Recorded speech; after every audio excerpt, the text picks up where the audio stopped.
So, good day, everyone. By the way, my name is Hermie Berdisan, and so I want to discuss to you about the physics specifically in antimatter.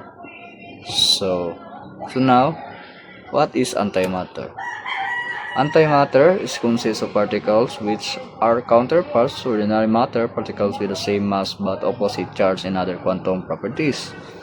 For instance, the antiparticles of an electron is negatively charged and its positron positively charged, while antiprotons carry a negative charge opposite to protons. When matter and antimatter meet, they annihilate each other, converting their mass entirely into energy, open as a gamma ray. So as you can see in this picture, when matter and antimatter annihilate to each other, it will create a tremendous energy to as a gamma rays. So antimatter is the same as ordinary matter except that it has a composite electric charge. Although it may sound like something out of the science fiction, antimatter is real. Antimatter was created along with the matter after Big Bang. So how it's created and detected? Antimatter is created in laboratories primarily through high energy particle collisions in accelerators like CRN.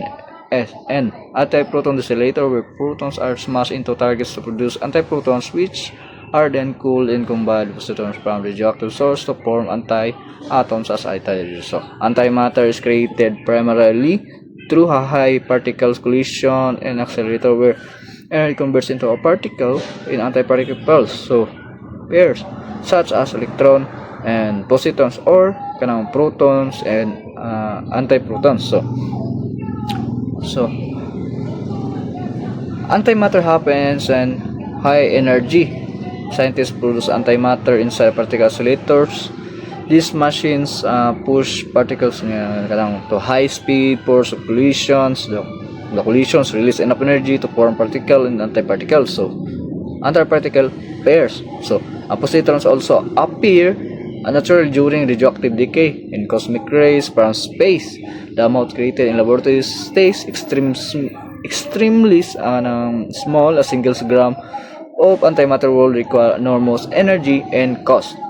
So now, how is how is it detected? So antimatter is detected by observing the characteristics of gamma rays released when it annihilates with matter using magnetic spectrometers like AMS on the eye to bend charged antiparticles like antiproton and positrons and specialized detectors to identify them. So or by searching out for antiatoms like antihelium, which would signal larger antimatter concentration for distant galaxies and phenomena like dark matter interactions.